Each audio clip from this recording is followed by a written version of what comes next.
ይልቅ ንገራት አንተም እንደማትወዳት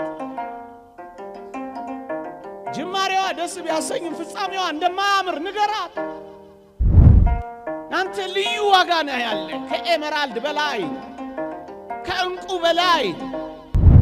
እኔ አልሰማው አንበሳ ራሱን ሲያጠፋ ላየው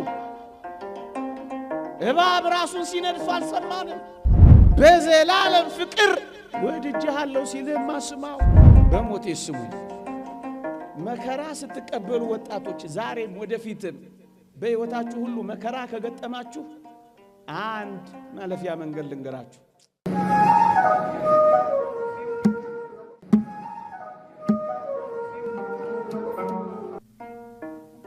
ርዕስ አርጌ ሰጠዋችሁ ተቤዥቼሃለሁና አትፍራ፣ በስምህም ጠርቼሃለሁ አንተ የኔ ነህ የሚል ነው።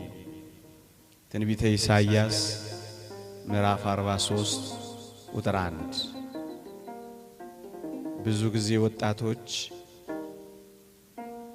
በብዙ ቤተሰቦች፣ በብዙ ጓደኞች፣ በብዙ ዘመዶች እንኳን ተከበን ብዙ ጊዜ የብቸኝነት ስሜት ይሰማናል።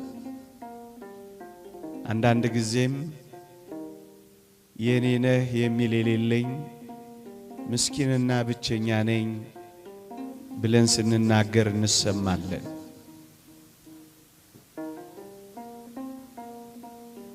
ወላጆቼ፣ ዘመዶቼ፣ ቤተሰቦቼ የኔን ዓለም አያውቁትም። የኔን ዓለም ስለማያውቁት ብቸኛ እንደሆንኩ ይሰማኛል። አካባቢ ያሉ ታላላቆቼ ሁሉ የኔን ዓለም ይጸየፉታል። እኔ የምኖረውን ስለማይረዱኝ ብቸኛ እንደሆንኩ ይሰማኛል። ዓለሜን አያውቁትም ብለን ብዙ ጊዜ ወጣቶች የኔ ነህ የሚል እንዳጣን ስለሚሰማን በድብታና በመቆዘም እንኖራለን። ይህን የእግዚአብሔርን ቃል ላሰማችሁ ፈልጌ ነው። በስምህ ጠርቼሃለሁ አንተ የኔ ነህ የሚል አምላክ አለን። ወጣቶች ልክ ነው። ምናልባት ወላጆቻችን፣ ምናልባት ቤተሰቦቻችን፣ ምናልባት ዘመዶቻችን ወደ እኔና ወደ እናንተ ዓለም አልገቡ ይሆናል። የኔና የእናንተን ዓለም አያውቁትም ይሆናል። ከኔና ከእናንተ ዓለም ርቀው ሊሆን ይችላል። ግን አንድ እውነት ልንገራችሁ፣ የተወደደ መድኃኒታችን ኢየሱስ ክርስቶስ ዓለማችሁን ያውቀዋል። ወደ እኔና ወደ እናንተ ዓለም ወርዷል። ከኔና ከእናንተ ዓለም ጋር ተዋውቋል።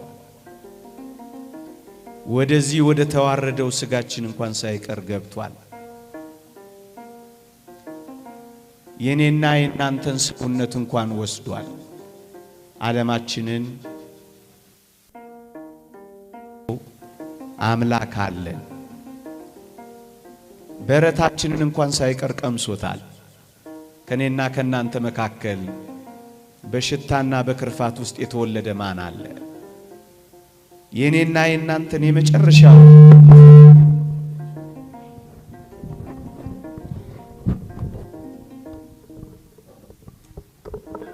የኔና የእናንተን የመጨረሻውን አስቀያሚ ዓለም እንኳን ሳይቀር ቀምሶታል ጌታችን። በረታችንን ብቻ አይደለም፣ መቃብራችንን፣ አፈራችንን፣ ድንጋያችንን እንኳን ሳይቀር ተንተርሶታል። ሞታችንን እንኳን ሳይቀር ተዋውቆታል። ይሄ ብቻ እንዳይመስላችሁ፣ በበረት በመቃብር ብቻ አይደለም፣ እግር በእግር የገባንበት ሲኦል እንኳን ሳይቀር ገብቶ ሲኦላችንን እንኳን ተዋውቆታል።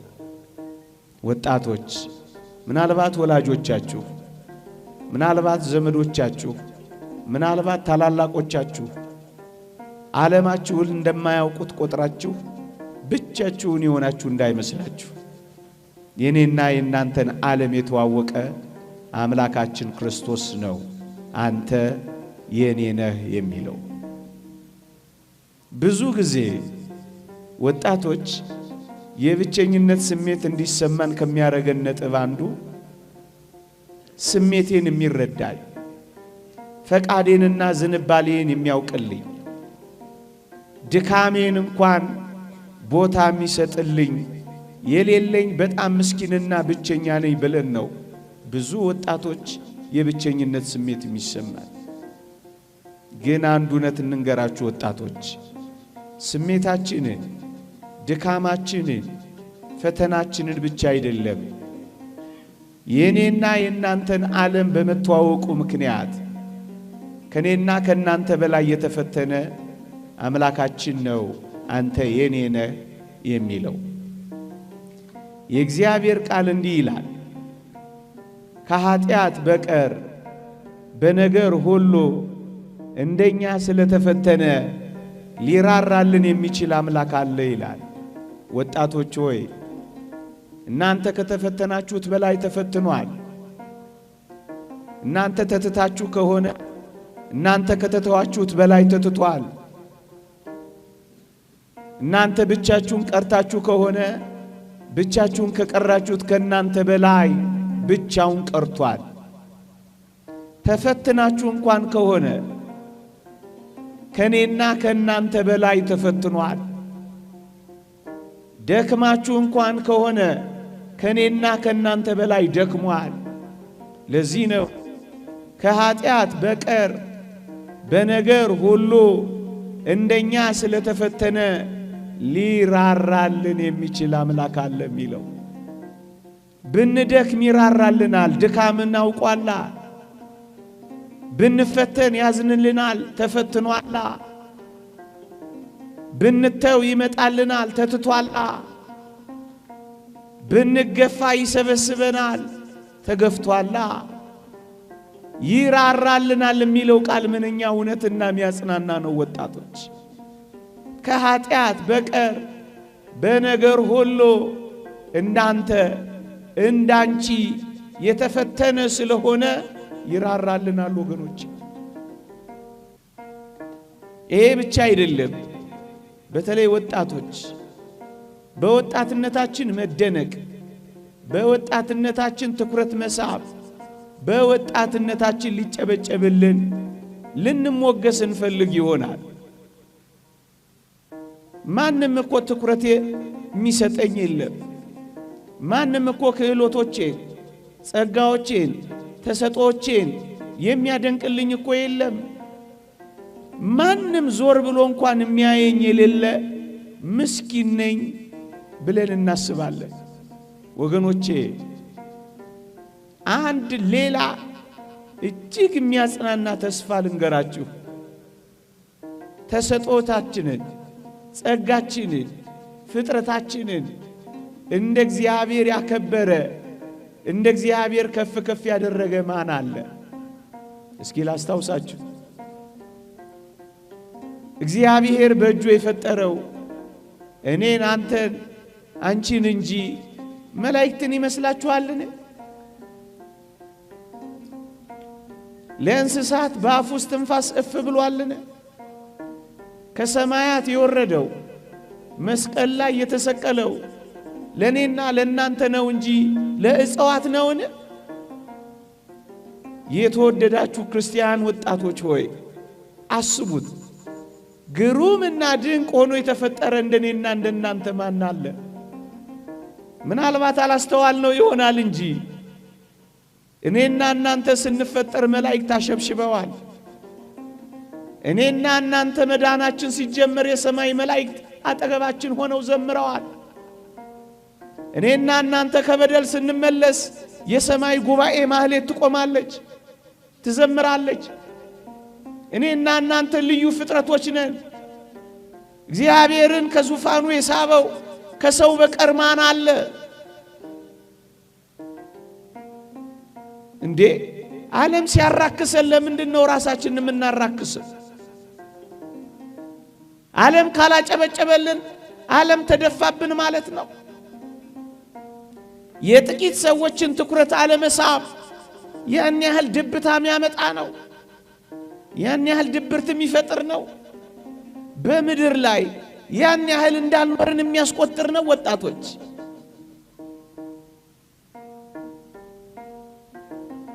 ለዚህ ነው እኮ ዘማሪው ዳዊት ግሩምና ድንቅ ሆኜ ተፈጥሬያለሁና አመሰግንሃለሁ የሚለው። እንደኛ ግሩም፣ እንደኛ ድንቅ፣ እንደኛ ውብ፣ እንደኛ ልዩ ከየት ይገኛሉ ወገኖቼ? ብቻሽን ውብ ነሽ፣ ብቻህን ግሩም ነህ። ለምንድን ነው ከሌሎች ያነስን እየመሰለን አንገታችንን ዘለስ የምናደርገው? በዓለም ላይ አጨብጫቢ የሚያጨበጭብ ስላጣን ኩርምት ጭርምት ብለን የምንኖረው። አያችሁ፣ የብቸኝነቶቻችን ምንጭ የሚሆኑት እነዚህን ሐሳቦች እግዚአብሔር የነገረንን በማመን ከብቸኝነት በላይ አንዳንዶቻችን ብቸኝነት ብቻም አይደለም፣ እነዚህን ሐሳቦች በማሰላሰል የቤታችነት ተሰምቶናል። እያኗኗርን እንጂ እየኖርን እንዳልሆነ ቆጥረናል። ደስታችንና ሳቃችንን ዓለም እስክትመጸውተን ድረስ ምስኪን ተመጽዋቾች ብቻ ሆነናል። ሳቃችን ጠፍቷል። ምክንያቱም ብቸኛ እንደሆነ፣ ተደናቂ እንዳልሆነ፣ ተፈላጊ እንዳልሆነ፣ ተንከባካቢ እንዳጣን፣ ብቻችንን እንደሆንን ይሰማናል። እንደውም ወጣቶች ሆይ መፈቀርን መፈለግን እንደምትፈልጉ ይታወቃል። ብዙዎች እነዚህን ትምህርቶች ማስተማር ግድ ስለሆነብን ነው። በቅርቡ አንድ ገና ወጣትነቱን ያልጀመረ ብላቴና እናቴ አትወደኝም ብሎ አሉ ታንቆን የሞተው አሉ። ሰሞኑን ስሰማ ወላጆቻችሁ ያላፈቀሯችሁ እንዲወዷችሁ የምትፈልጉ ሰዎች ገሸሽ ያሏችሁ ያመናችኋቸው እጮኞች የከዷችሁ እንኳን ብትሆኑ አንድ ዘላለማዊ ድምጽ ግን ወጣቶች እንድትሰሙ እንፈልጋለን። እግዚአብሔር እንዲህ ይላችኋል፣ በዘላለም ፍቅር ወድጄሻለሁ ይላል። እንደ እግዚአብሔር ሰውን የወደደ ማን አለ? ይህ ድምጽ ከፍ ብሎ ካልተሰማ እውነት ነው ጥቂት ሰዎች ሲያኮርፉ ትሰበራለህ።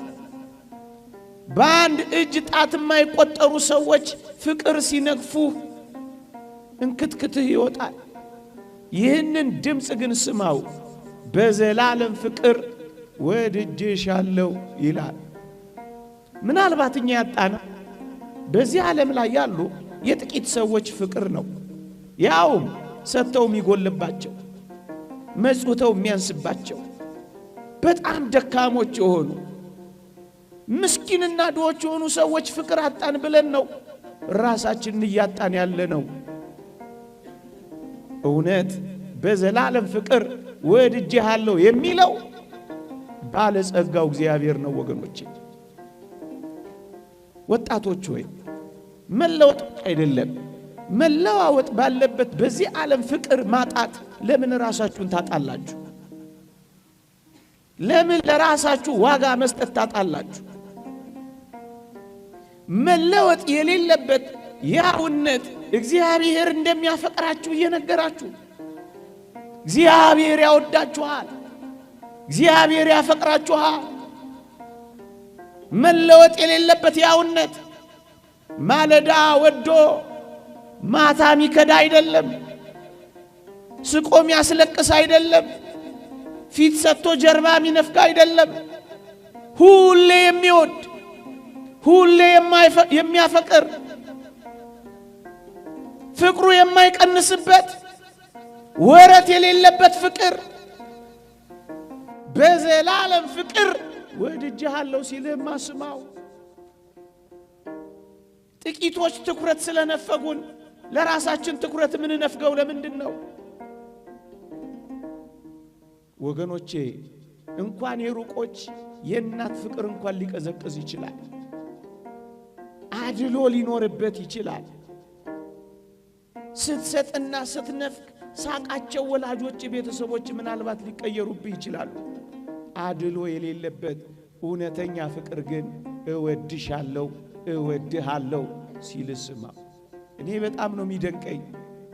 በመንኮራኩር የተፈጩትን እኩል ከኛ ጋር ሲያፈቅር አይገርምም? ደማቸውን ያፈሰሱትን ላባችን ከምናፈሰው ጋር እኩል ሲያፈቅር አይገርምም? 24 ሰዓት በትጋሃ ሌሊት የሚኖሩትን አንኮራፍተን የምናድረው ድንጋይ የሚንተራሱትን ደንገል ተንተራሰን ከምንተኛው ጋር ሁላችንንም እኩል ማፍቀሩ አይገርምም? ይሄ ፍቅር ነው፣ አድሎ የሌለበት ፍቅር። አንተንም ይወድህ አንቺንም ያፈቅርሽ። ለምንድን ነው የዚህን የምድር ፍቅር አጣን ብላችሁ ራሳችሁን የምታጡት? ለምንድን ነው ሰማይ ከምድር የተደባለቀባችሁ እስኪመስላችሁ ድረስ በዝምታ በመሰበር የምትኖሩት? ወገኖቼ እንኳን የኔና የናንተ 1 2 3 ሰው በደል ቀርቶ የዓለሙ ሁሉ በደል ፍቅሩን እንዳለወጠበት አላያችሁ? ሀባህሎት ብዝት ኃጢአት በየትበዝ ጸጋ እግዚአብሔር። ኃጢአት በበዛችበት የእግዚአብሔር ጸጋ እንደበዛች አልሰማችሁ? የሚወድና የሚያፈቅር አምላክ እንዳላችሁ ድምፁን አትሰሙትም? እኛን በማፍቀር የሚኖር አምላክ እያለ ለምን ራሳችንን በመጥላት እንኖራለን? ስለኛ የተሰቀለ አምላክ እያለ እኛ ገመድ ላይ መንጠልጠል ይገባናል? የተወደዳችሁ ክርስቲያኖች፣ የሞተልን አምላክ እያለ እኛ ራሳችንን መግደል ይገባል? መራራ ሐሞት የተጎነጨ ጌታ እያለ መርዝ መጠጣት ይገባል?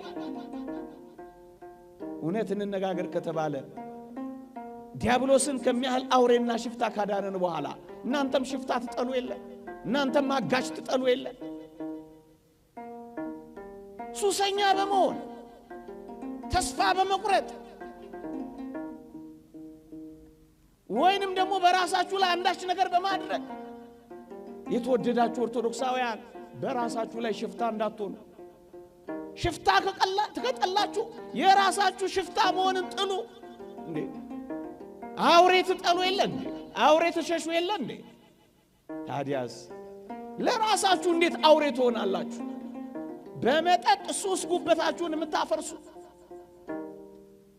በሐሺሽ የምትደነዝዙ፣ በገመድ የምትታነቁ፣ በመርዝ አንጀታችሁን የምትበጥሱ ለምን ትሆናላችሁ? ሰው በራሱ ላይ አውሬ ይሆናል። እኔ አልሰማው አንበሳ ራሱን ሲያጠፋ አላየው። እባብ ራሱን ሲነድፍ አልሰማንም። ራሱን የሚነድፍ አውሬ ሰው እንዴት ይሆናል? ፍቅር ሳያጣ እንክብካቤ ሳያጣ እንደ እግዚአብሔር ሰውን ያከበረ የለም። እንደ ሰውም ዛሬ እግዚአብሔርን የናቀ የለም። እውነት እንነጋገር ከተባለ በዘላለም ፍቅር የሚወድ አምላክ እያለ ሰው እንዴት ራሱን ይጠላል? ሰው እንዴት ራሱን ዋጋ ያሳጣል? ዓለም ዋጋ ካሳጣችሁ እውነት ነው ብለን እንዳታስቡ። የዓለም መመዘኛ ሌላ ነው። እነዚህን ሁሉ ነገሮች የበታችነት፣ የብቸኝነት፣ አፍቃሪ ማጣት፣ ተንከባካቢና ትኩረት የመነፈግም ነገር እየተሰማን ወጣቶች ሆይ ብዙዎቻችን ዋጋ ቢስ ነን ወደ ማለት እየተንደረደርን ነው።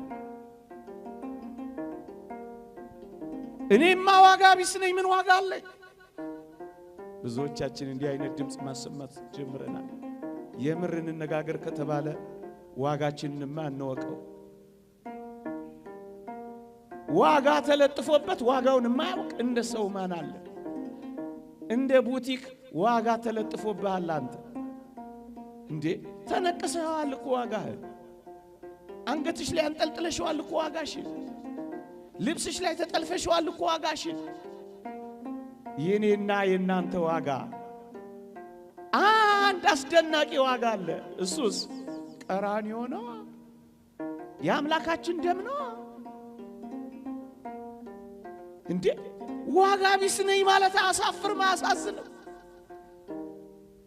ለራሳችሁ አይደላችሁም፣ በዋጋ ተገዝታችኋል የሚለውን ድምፅ አልሰማችሁም? የደም ዋጋ ወጥቶብሃል። ዋጋ ቢስ ነኝማ አትበል። ዋጋህን ወቅ። የምር እንነጋገር ከተባለ ዓለም ሁሉ ቢሸጥ ያንተን አንዱን ዋጋ ያወጣል። እንኳን የቢል ጌትስ ሀብት ፎርብስ መጽሔት ላይ ያሉት የሁሉም ሀብት ቢደመር አንድ የኔን ዋጋ ያወጣል።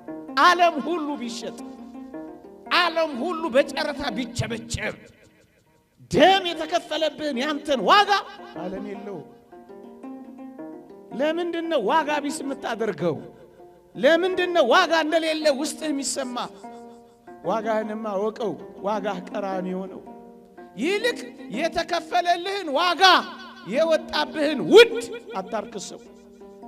አንተ ልዩ ዋጋ ነህ ያለ ከኤመራልድ በላይ፣ ከእንቁ በላይ፣ ከብርና ከወርቅ በላይ ውድ ነህ አንተ። ውድነትን አታርክሰው። መጠጥ ቤት አትጣለው። ከቆርጊ ጋር አትጥረገው። ጫት ቤት አታልከስክሰው። መሸታ ቤት አትጣለው። አንተ ውድ ነህ፣ ውድ ነህ።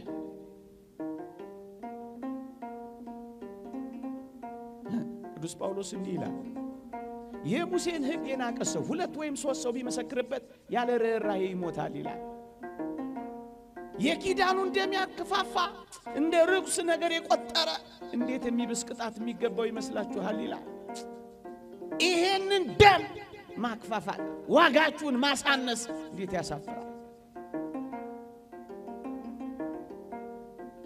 ብቸኛ ሆንኩ፣ የበታች ሆንኩ፣ ዋጋ ቢስ ሆንኩ ብላችሁ እንዴት አድርጋችሁ ነው በዓለም ፊት ርካሽ እንደሆናችሁ የምታስቡት? ዋጋችን በጣም ይሄንን ለቃላት ለመሸንገል እናንተን ለማታለል ምለው እንዳልሆነ እግዚአብሔር ያውቃል። ከምናገረው በላይ ነው ይሄ እውነት። ቃላት የሚገልጸው አይደለም ይሄን እውነት። እንዴ አንድ ሳብጀክት ኤፍ አመጣህ ማለት ዘመን ሁሉ መጨለም አለበት? ማትሪክ አላመጣሽም ማለት ሰማይ ምድር ይደባለቃል ማለት ነው? ስራ ማጣት ማለት ራስን ማጣት ነው? በጮኛ መከዳት ማለት ሁሉ ነገር መተረማመስ ነው? አይደለም በፍጹም። ያንተን ጥቂቷን ያክል እንኳን አሁን የጠቀስኩት አያወጣም። ምናልባት ማለዳውን ሊደብርህ ይችላል እንጂ ዘመንህን ሁሉ ያጨራምታል። አንተ ውድ ነህ በጣም፣ አንተ ልዩ ነህ በጣም። ይሄንን አለማወቃችን ነው ብዙ እየጎዳን ያለው ኦርቶዶክሳውያን። አንዳንዶቻችን ዓለም ሁሉ እንደጠላን ሁሉ ይሰማናል። ወይንም ደግሞ አሁን ያልኳችሁን ፍቅር ስለነፈገን ዓለሙ ሁሉ ለኛ ዋጋ እንዳልሰጠን ይገባንና በቃ ዓለም ሁሉ እኮ ትተናል እኮ። የትኛው ዓለምን የተወ? እስኪ እንነጋገር። በቁጥር እንነጋገር ከፈለግ፣ በካልኩሌተር እንነጋገር ከፈለግ። የትኛው ዓለምን የተወ? ምናልባት በአንድ እጅ ጣት የማይበልጡ ጥቂት ሰዎች ትተው ሊሆን ይችላል። የምር እንነጋገር ከተባለ ግን ዓለምህን እንኳን አታውቁ፣ እንኳን ዋጋህን ያንተን ዓለም እንኳን ገና አልተዋወቅከው።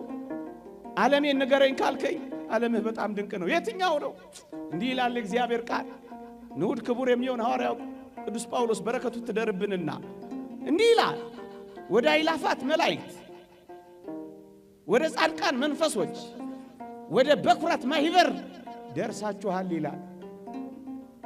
ዓለሜ የት ነው ካልከኝ ዓለምህ ሰማይ። አሁን እዚህ ምድር ላይ የምታየው ዓለም እንኳን 80% ነው። የጠቅላላው ዓለማችን 80% በሰማይ ነው። የት?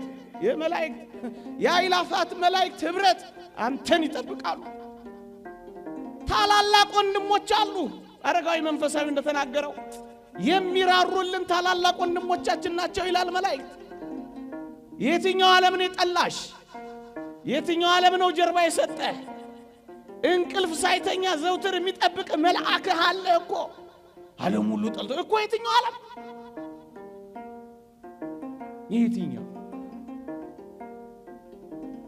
የትኛው ዓለም ነው የጠላ? በገነት ያሉ ነፍሳት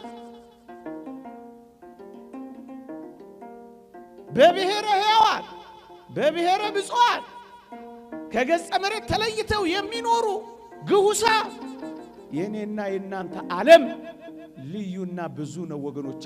ቁጥር የማይቆጥራቸው ናቸው። እኛ የከፋን እዚህ ዓለም ላይ ባሉ ጥቂት ሰዎች እኮ ነው የከፋን። ዓለም ሁሉ የጠላን መሰለ። ቅዱስ አትናቴዎስን ምን አሉት መሰላችሁ? አትናቴዎስ ሆይ ዓለም እኮ አይወድህም አሉት አሉ። ብቻውን የነበረ በረከቱ ትደርብንና አትናቴዎስ ንገሯት ለዓለም እኔም አልወዳትም አላሉ። ይልቅ ንገራት አንተም እንደማትወዳት፣ ጅማሬዋ ደስ ቢያሰኝም ፍጻሜዋ እንደማያምር ንገራት። ወቅታ እንደምትጥል ለሕይወት እንደማትፈልግ ንገራት።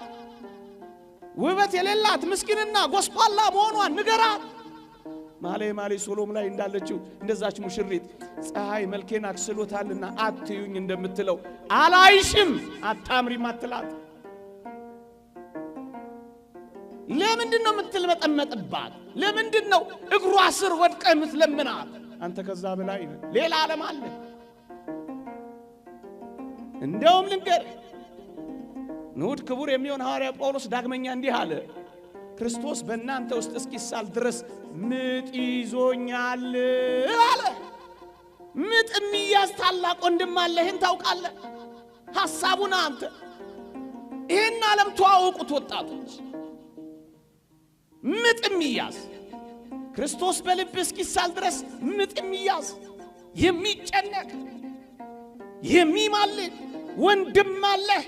ዓለም ሁሉ ይተዋህ እንኳን ተወህ እንደው ዓለም እኮ አይወድህም እኮ።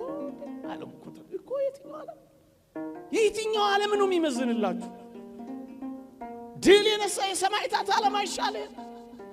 እሱ ስላንተ ያስባል፣ እሱ ስላንተ ይጨነቃል፣ ስትመለስ ይዘምራል። ዓለምህማ ልዩ ነው። ታዲያስ ዋጋ ቢስ አታድርገው። ሰውዬ ምንድን ነው የሚለው? የዚህ ዘመን መከራችንን አያውቀው። ምን እያልክ ነው የምታወራው ልትሉ ትችላላችሁ። ምናልባት ከአንዳንዶቻችሁም ፈቀቅ ያለ መከራና ፈተና ሊገጥመኝ የሚችል ይሆናል። የትኛውም መከራና የትኛውም ፈተና ይግጠምህ። ሁለት ቁም ነገሮችን ነግሬ ላብቃ። በሞቴ ስሙኝ። መከራ ስትቀበሉ ወጣቶች፣ ዛሬም ወደፊትም በሕይወታችሁ ሁሉ መከራ ከገጠማችሁ አንድ ማለፊያ መንገድ ልንገራችሁ። መከራችሁን ከክርስቶስ ጋር አሳልፉት። መከራችሁን ከክርስቶስ ጋር አብራችሁ ተቀበሉት ነው ምላችሁ። እንዴት? ንዑድ ክቡር የሚሆን ሐዋርያ ጳውሎስ እንዲህ ይላል፣ ከክርስቶስ ጋር ተሰቅያለሁ። እኔ አሁን ሕያው ሆኜ አልኖርም፣ ክርስቶስ ግን በእኔ ይኖራል። አሁንም በሥጋ የምኖርበት ኑሮ በወደደኝና ስለኔ ራሱን በሰጠው በእግዚአብሔር ልጅ ላይ ባለ እምነት የምኖረው ነው ይላል። ከክርስቶስ ጋር ተሰቅያለሁ። ብቻዬን ምን አደርጋለሁ አትለው። አብረን መከራ ብንቀበል አብረን ደግሞ እንከብራለን፣ አብረን ደግሞ እንወርሳለን ይላል። አብረሽ አብረን በምስጋና በአኮቴት የሰይጣንን ውጊያ የዚህን ዓለም መከራ ከተቀበልከው እመነኝ ከመስቀሉ መከራ ጋር ይደምርልሃል። ከቁስሎቹ ጋር አብረ ያቆስልሃል። ቁስልህ ነው አይሰማል። አብረህ አንዳንድ ያጋንንት መተው ራስን ጥላ ሲሉ ከኔ በላይ እኔን የሚወድ አምላክ አለኝ ለምን ራሴን እጠላለሁ በለው። አንዳንድ ያጋንንት በጆሮ እየመጡ ሙት ቢሉ እንኳን ከክርስቶስ ጋር ሕያው ሆናለሁ በለው። አንዳንድ ጨካኞች ናቸው። ይመጡና ተሰቀል ሊሉ ይችላሉ። ብቻዬን ተሰቅዬ ምን አደርጋለሁ አትላቸው። ራስን አጥፋ ሲሉ ለምን እኔ ከክርስቶስ ጋር እኖራለሁ ብለ አፋቸውን አታዘጋቸው።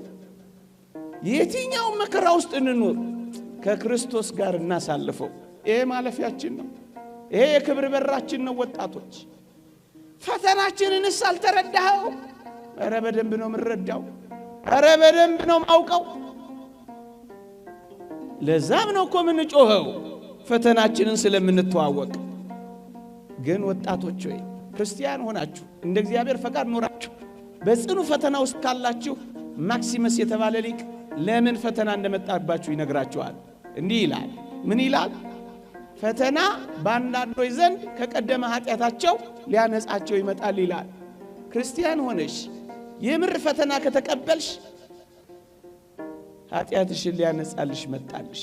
እሰይ በይዋ። ለአንዳንዶችስ ክርስቲያን ሆነ እንደ እግዚአብሔር ፈቃድ እየኖረ ዘውትር በፈተና ከተጎነተልን ምን ይላል መሰላችሁ ማክሲመስ? በሌሎች ዘንድ ደግሞ አሁን ያላቸውን ፍጽምና የበለጠ ሊያጠናክር ይመጣል ይላል። አይገልህም፣ ሕያው ያረጋል ፈተና። አይሰብርህም፣ ያጠነክርሻል ፈተና።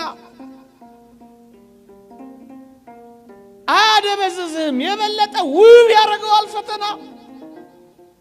ባንዳንዶች ዘንድ የቀደመ ፍጽምናቸውን የበለጠ ሊያጠነክርላቸው ይመጣል ይላል። በሌሎች ዘንድ ደግሞ ይላል ሊመጣ ላለው ነገር እንዲዘጋጁ ይመጣል ይላል። ለሚመጣው መከራ እየሰራን መሆኑን ምን ታውቃላችሁ? ነገ በክፋት ይብሳል። ዛሬ ከተንገዳገድን ነገ እንወድቃለን። እግዚአብሔር ለነገ ሲያጠነክረን አሁን በፈተናዎች በወጀቦችና በአውሎ ንፋሶች መካከል ሊያሳልፈን ይችላል። ፈተና እንደዚህ ይመጣባል። ክርስቲያን ከሆንክ ኃጢአትህን ሊያነጻልህ የበለጠ ውብ አድርጎ ሊያሳምርህ ለሚመጣው የመከራ ዘመን ሊያዘጋጅህ ነው። በቃ ወቀው ወጣቱ እስኪ ጠይቃችሁ፣ ሌባ ባዶ ቤትን ይበረብራል? ምን በወጣው? ሌባ የሚበረብረው ሀብት የሞላውን ቤት ነው አይደለም። ጉድጓድ ምሶ ግንብ ደርምሶ የሚበረብረው የባለጸጎችን ቤት ነው። የድሆችን እንኳን ዞር ብሎ አይ። አጋንንት የፈተና ውጊያ ከከፈቱብህ ወይም ካስጨነቁሽ አንድ ነገር ትዝ ይበልሽ፣ አንቺ የሃይማኖት ባለጸጋ ነሽ። አንተ ብዙ ነገር አለህ ማለት ነው። አጋንንት ትኩረት አድርጎ በፈተና ከተጫወተብህ ባዶ አይደለም፣ ሃይማኖት አለ፣ ምግባር አለሽ፣ በትሩፋት አጌጥ። ስለዚህ ዝም ሊልሽ ትወጃለሽ። ሌባ ባዶ ቤትን እንደማይታገል ዲያብሎስም ባዶ ቤትን ሲታገል አይተን አናውቅም። ለምንድን ነው የምፈተነው ካልክ ባዶ ስላልሆንክ ነዋ። ክርስቶስ ስለተዋህደህ ነዋ። ደም ተቃብተዋል እና እያጨበጨበልህ ልታልፍ ትፈልጋለህ።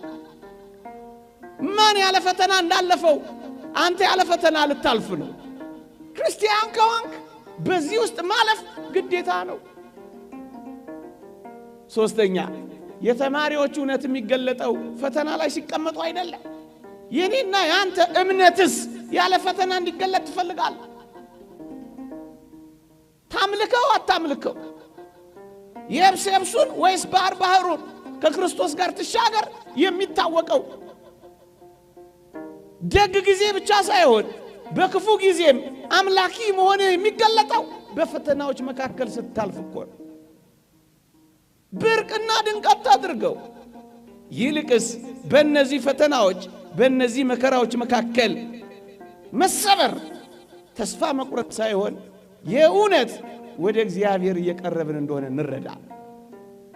ማጠቃለያ ወንድሞቼ እህቶቼ፣ በተለይ እንዲህ ባሉ ደስ በማያሰኙ ዘመናትና ወራት ተስፋ በመቁረጥ ወይም ደስ ባለ ማሰኘት ወይም ብዙ ነገር እንዳጣን ሰው በመቁጠር ሱሰኛ በመሆን መጠጥ በመጠጣት አጓጉል ነገር ውስጥ በመግባት ፈቀቅ ብሎም ራስን በማጥፋት እንዳትጠመዱ አደራችሁ። እንዲህ ወዳለው ሐሳብ ልትንደረደሩ ስታስቡ እነዚህን ቃላት አስቧቸው።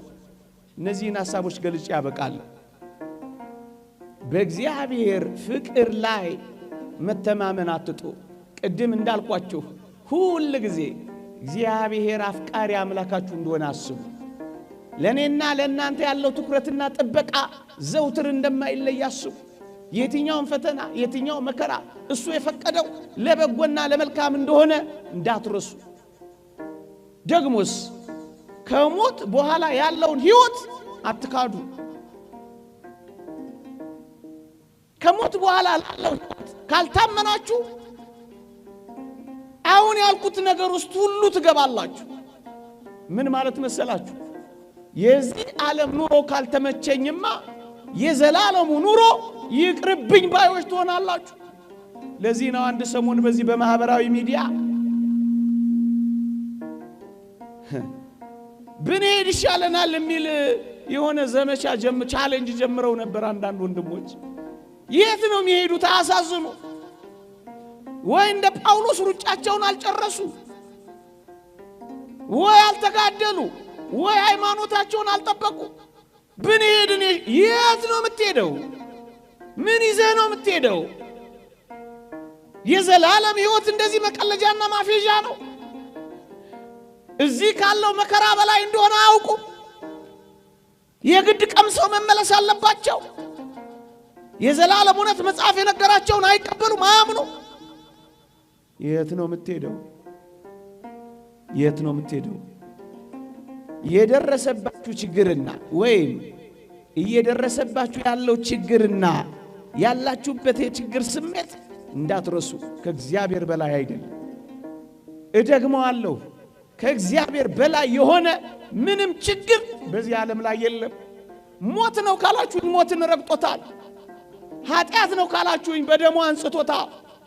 ደዌ ነው ካላችሁኝ በቃሉ ብቻ አስነስቶታል። ምንም ነገር በእግዚአብሔር የሚበልጥ ችግር የለም። አይወሳሰብባችሁ። ለችግራችሁ መፍትሄ ቀን መስጠት ልመዱ። ታገሱ። አትቁነጥነጡ። አሁን አትበሉ። እግዚአብሔር እንደማይቀር እንጂ የሚመጣው መቼ እንደሆነ ቀኑ ላይ ያተኮራችሁ አትጨነቁ። እግዚአብሔር አይቀርም። ቀኑ ላይ ካተኮራችሁ ትፈተናላችሁ። እንደማይቀር ካሰባችሁ ግን በተስፋ ትኖራላችሁ። ታገሱ። ያልፋል። ትላንት አልፏል። ፈርዖን አልፏል። የኤርትራ ባህር ውስጥ ሰጥሟል። የእስራኤል ልጆች ሊውጠን ነው ያሉት ባህር ተከፍሏል። ሊገለን ነው ያሉት ፈርዖን ባህር ውስጥ ሰጥሟል። የእስራኤል ልጆች ስቡሃን ዘተሰባ ያሉ ጨፌው አቧራ እስኪሆን ድረስ ዘምረዋል። ያልፋል።